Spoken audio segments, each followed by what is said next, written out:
Hello, my friends. Welcome to the Shine at Work podcast. I'm your host, Karen Weeks. As a career transition coach and a culture leader, my goal is to help career-oriented humans get unstuck so they can shine brighter in business and in life. I believe that you deserve a career that lights you up because, spoiler alert, it impacts how bright you shine in your whole life. This season, we are laser focused on helping you navigate your career and find a job internally or externally, or do a full career change. Because guess what? It's not too late. You can still set yourself up for a great 2023 starting now. Because I know what it feels like when your light is dim and you're in a role that doesn't light you up anymore. I made a career change from theater to HR, and now I've added coaching to the mix. I know what it's like to try to think about how to raise my hand for a new role at my company, but not sure how to start those conversations.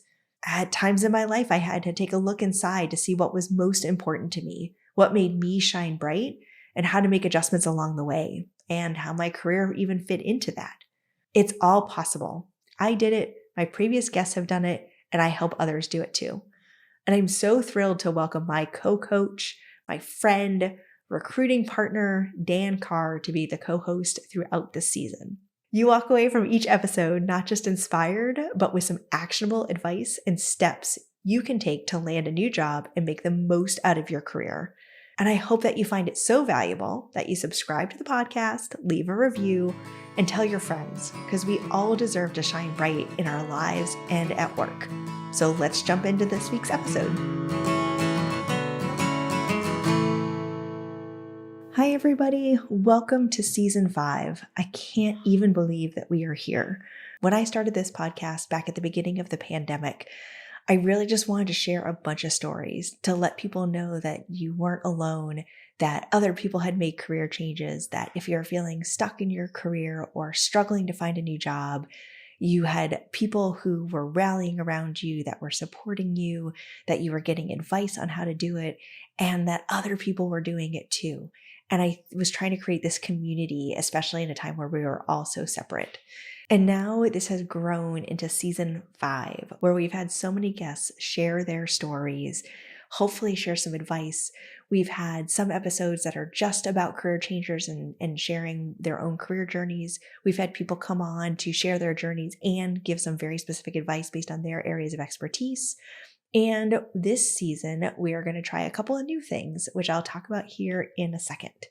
But first, if this is your first time listening, welcome. My name is Karen Weeks. I am an HR leader and a career coach. I have gone through my own career journey. So way back in the day, I used to be in theater and I was a stage manager, and then I worked in Hollywood for a while, and I was realizing that that lifestyle just wasn't right for me. So I took a step back and tried to figure out what I was going to do. And that was really hard for me because theater was my life. I had posters on my wall. I listened to soundtracks in the car. Like, that was just who I was. So when I had to think about something different, it really took a lot of self-reflection. Luckily, I had lots of people in my life that I could turn to who had quote unquote normal jobs, and I found my way into human resources, and I absolutely loved it.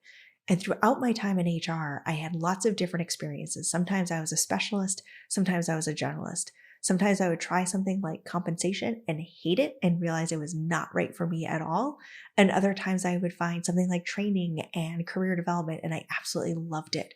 So even though I've stayed in HR all these years, that has looked very different at different times, different companies, different industries, different sizes. So even if you're at a point in your career like, well, I kind of like what I do, but I just need to do something different with it, this can help you as well. I've also navigated my career within companies. So I've had internal opportunities to try different roles, to get promoted to different levels. And so we'll talk about that as well. So even if you're not looking to leave your current company, you're just trying to think about your career development internally, we'll help you think about that too. And then over the last few years, as I've continued my HR career, I've also added on the coaching as well, because I realized I could help so many more people outside of the companies I work with on a day-to-day basis. And that led to this podcast, and it led to all the things. And so that's why we're here. So as we start with season 5, we're going to really focus on making that job change. But like I said, that can happen internally as well. So don't worry, we got you covered no matter where you are in your journey. And I'm thrilled to share that my very good friend, co-coach within my coaching business, and previous guest Dan Carr is going to be showing up for a lot of the episodes for this season as well. And he's really going to be my de facto co-host this season. So stay tuned. We're going to get a lot more insight and a lot more advice from Dan as well. So if you're listening live, it's mid-October.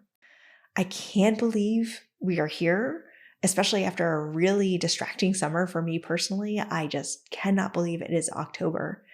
And I won't lie, it's really busy. There's a lot going on. A lot of companies are hiring, trying to fill roles before the holidays, and a lot of people are coming back from the summer refreshed, but also refocused and sort of picking up their heads and thinking about, what do I want to do? What changes do I want to make so I can really start off the new year strong? And like I said, companies are hiring. They have budgets they need to spend before the end of the year. And just like you get distracted around the holidays, so do they, and so do all their interviewers. So come mid-November, Thanksgiving time, it will start to slow down. So they're really doing a hiring push now. So if you're still trying to figure out what you want to do, where you are in your job search, what's going right, what's not going well, what you haven't even started to think about yet. Maybe you're like, oh shoot, it's October. Like I was going to look for a new job this year. What do I do?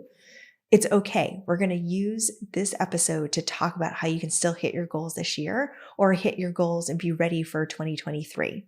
And how you can use these months to really identify what you want in your next step that sets you up perfectly to start your job search in January where hiring picks up, or really lean in and accelerate your job search today.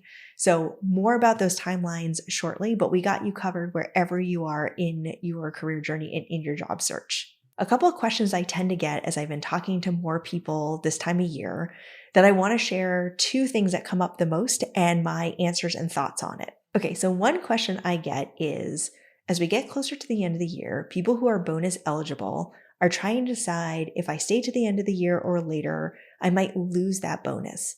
And first of all, kudos for you for even thinking about that. I can't tell you the number of candidates that I have talked to over the years where we are negotiating an offer and they're like, oh, I forgot about a bonus. If I leave, I don't get it. Or I knew about the bonus, but I didn't know that if I left, I won't get it. So for those of you who didn't think about it, please start thinking about it. And for those of you who did, gold star for you. So a couple of things to think about. One, some companies might actually give you a sign-on bonus to help make you whole or at least partially whole if you leave before the end of the year. Companies aren't dumb. They know that you're walking away from money if you join their team. But they also know that you're walking away for a reason. And so they want to help remove any detractors or any hesitations that may keep you from actually signing on the dotted line. So potentially they can help you out. So you might want to ask about that. Others might not be able to, and that's fine, but maybe there's other things that you can do within the negotiation to help you walk away from that bonus. Maybe there's more of salary. Maybe there's a merit increase that you can learn more about. Maybe it's more PTO. Maybe it's this, maybe it's that. So think about other things that are important to you and how you might be able to fill the gap other ways. And by the way, maybe it's also worth waiting for. I get it. Like, don't get me wrong. If your bonus is a big part of your compensation, you don't want to walk away from 20K or whatever. Of course not. So don't hurt your financial health just to change jobs, unless you're in a really toxic situation. And then in my humble opinion, nothing is worth staying in that, because your mental health, your energy, your emotional health will be a lot worse. And is that worth that money? Again, maybe it is. Zero judgment either way. These are just things you need to think about. So as I mentioned, it might be worth waiting for the money, and I get it. And if a company can't help you feel whole, it might not make sense to make the move before the end of the year, or before you even get the bonus. Because by the way, just because you were here for the whole year, you have to be there for the actual payout. That's an important thing to know. Because when you're thinking about your bonus, when I'm working with folks with quarterly bonuses or commissions or things like that, there's always a carrot waiting for you. There's always the next thing, or there's always a big project to complete. And so if you're always sort of waiting for something to get done, next thing you know, it's 6 months later and you're still there. So like I said, I totally respect if it's worth waiting, but maybe it's worth at least starting your search, getting out there, meet people, submit some applications, and see where it takes you. If nothing else, you're getting practice for when you can make the move. Or maybe it's just helping you build a network, and maybe there's an opportunity that will come up that will make it worth walking away. So the whole point of that is I recognize that sometimes this time of year you're thinking about other things because it's quote unquote towards the end of the year, and you may have some sticking things at your company. So just something worth considering and different things to talk about. The other biggest question I'm getting right now is, what about the recession? Are companies hiring? Is it too risky? What's the market going to do? So first, yes, companies are hiring. I work at a company that's hiring. I know plenty of friends that are hiring. I have clients that are getting jobs. So companies are hiring. And honestly, some of those companies were the smartest the last couple of years and didn't get ahead of themselves. They had more stability in general. Maybe they have a stronger go-to-market presence, or they've just been around longer, or they are in an industry that hasn't been hit as much as some of as others in this volatility. So there are plenty of companies that are hiring. The trick is to research the company and figure out, have they made other recent hires? Are there any stories about layoffs? Are there articles about their industry that might give you a sense of the health of the industry as a whole? Because to be honest, the last couple of years have taught us that nothing is predictable. And as much as a company wants to do the right thing and not do layoffs and wants to keep hiring, you just don't know. And so look at the history of the company, see if you can find any information out there about recent hires or other things going on in their industry, and then talk to them. Like, at least take the conversation and see what you can find out. Because hopefully they're not posting jobs if they're not real, right? Like if a job's out there, hopefully that means they're at least considering candidates and starting to have conversations. So start the conversation, apply to jobs that you see, and then let the process work. And a lot of companies are hiring. And so they've got budgets they need to spend by the end of the year. So take the chance, have the conversation. You'll learn a lot during the process. I think sometimes people either overthink or self-select themselves out of possibilities because of the what ifs they don't know the answers to. So start the conversations and find out some of those answers. So that's really easy to say, but where do you actually start? So my first question is, if you are considering a job change, where are you today? In the sense of, where are you in your job search? Have you started it? Are you in it and you're just not having any luck? Are you hitting certain walls, like you submit applications but don't hear back? You have interviews that don't go anywhere. You don't even know where to apply or what you want to do. You don't know how to build relationships. So let's just kind of start from the beginning. No matter where you are in your search, these questions might be really helpful because it might help you identify what's not going right. So first of all, why are you even looking? What do you want to change by making a move? Or what is it that you can't get out of your current role? And by the way, asterisk, do you know you can't get that in your company, maybe in another role or another team? Remember, job searching happens internally just as much as it does externally as well. What do you love about your role or your company that you'd want to replicate in what you do next? What are some of the values that you hold that you need to see in your next company? And what are some non-negotiables? So if you haven't done that work yet, start there, because that will help you identify where you want to go next. So you may just be feeling stuck. You know you don't want to keep doing what you're doing today, and you're trying to make a change. So first, figure out where you want to go. Maybe you've already done that and you're in the middle of the job search and you're just feeling stuck, and we'll get to you in a minute. Don't worry, I got you. Okay, so you've done the self-reflection. You're like, this is what I like to do. This is what I don't want to do. This is why I want to make a change. This is the root cause of what's putting me in this situation. So now let's figure out what kinds of roles and companies and industries to tackle. This is a lot of fun research. Just do some Googling, look on LinkedIn, have some fun with it. There's no pressure. You're not identifying if this is the role for you. Should I apply to it? Just research and have fun. Just explore. So those things, if you haven't done them yet, take a few weeks to start doing that. The other thing that you can do in those first few weeks is really making a list of all your transferable skills, or the skills maybe you don't know yet and you need to learn. And so start to create those lists, start to identify what those are. And as you're out there looking and doing some of this research, start to see where some of those things overlap. Look at job descriptions that you're considering, or background of people that have that role today, or keywords that tend to come up in the way companies talk about their culture or things that are important to them. How does that overlap with the skills that you have, or where are there some gaps? Because with those gaps, you can, even while you're looking for jobs, maybe take a course, maybe get a certification, maybe get exposure to some of that. I am working with someone right now who's does financial modeling, and she needs to think about how the industry she's targeting think about financial modeling differently than what she's did in the past. So she's honestly just going online and learning about different metrics that those companies care about and practicing doing that modeling. So she can say, this was such of interest to me that I've started to do some self-learning so I can more easily ramp up and join your team. So again, think about those sort of things for the next few weeks if you haven't already. If you have, you can jump in where I'm about to start next.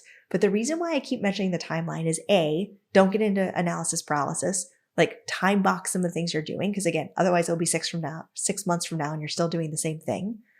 But also because I want to show you this is all possible to hit some January goals and have a new job in January. So take a few weeks to figure out where you're going. If you already know, jump back in here. Start talking to people. I can't emphasize that enough. Reach out to people in your network, people who you used to work with, friends, family, cousins, neighbors, people you go to church or synagogue with, or where if you do anything religious, like parents that you know through your kid's school, whoever, wherever. Talk to people. And you may go, I know, but I don't know any product managers, or I don't know any accountants. It doesn't matter. I don't know anybody that's in e-commerce. I don't know anyone that's in healthcare or tech. Doesn't matter. Because you don't know who they know. You don't know what might spark for them and say, oh, you should talk to such and such. You may be talking to your neighbor at some Halloween party in a couple of weeks and their cousin works for some really cool company. Or you might be at a wedding this weekend, and as you're talking about how you know the people in the wedding party, maybe something sparks through that and they know somebody or they themselves do something. So you just never know. Talk to the people. You got to practice telling your story. And I don't mean the ask, right? Because at first you're just talking to people. You're just learning. You're just sharing your stories, your experiences, what you're trying to do. Let the world know where you're heading, not necessarily where you've been. Think about the power of saying, instead of saying, I'm an accountant, period. You could say, I'm actually looking to moving into sales. I've been in accounting for the last few years. I've worked so much with the sales team, and I'm really interested to get more out into the front lines and really talk to customers and really help sell products. The period at the end of I'm an accountant limits you, and people will hear, oh, that's what they do. Versus if you say, oh, I'm looking to get into sales, they immediately start thinking of you as a salesperson. And that branding of where you want to go is so key. And by the way, if you don't know, that's okay too, because what your answer could be, oh, I'm actually really trying to figure out what I want to do. I love project management. I love talking to people. I love helping people with their careers. I love blah, blah, blah. And so I'm trying to figure out what that looks like. Again, if you say, well, I'm an accountant, but I'm trying to figure out what I want to do next. They hear the accountant piece, not the what I want to do next. And you don't have to worry about titles or roles or whatever. Just talk about the things that you like to do, or the things that you think you're interested in, or the things that you're learning about. So those are some of the things that can really also help with the branding piece so that people think of you in this new way. And by the way, it also helps you think about yourself in the new way too, which can be huge. The confidence exudes from you. You manifest it. You put it out into the world, not to get all woo-woo, but if you believe it, others will believe it too. And as you tell your story more and more, it's also great practice for the interviews as they start coming in. It's a numbers game. So get out there, apply to any job that looks interesting. Do not overqualify yourself. Or underqualify yourself. Do not say, oh, well, I don't have all the bullets. It doesn't matter. Do you have half of them? Great. Do you have the top 2? Perfect. That's probably what they care about. So get out there and just start applying to those jobs. It's a muscle. You got to build the practice of doing it over and over again. That will then lead to some interviews. Yeah, some other jobs may not be right for you because you don't think they're right for you, or they don't.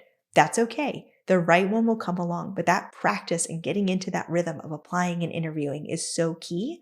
And like I said, it's a numbers game. Think of a funnel, right? Like the more you apply, the more interviews you get, the more you'll get to final stage. Because when you get that offer for that new job, and I know you know this, it feels amazing and you feel so much relief and your energy goes up and it affects all areas of your life.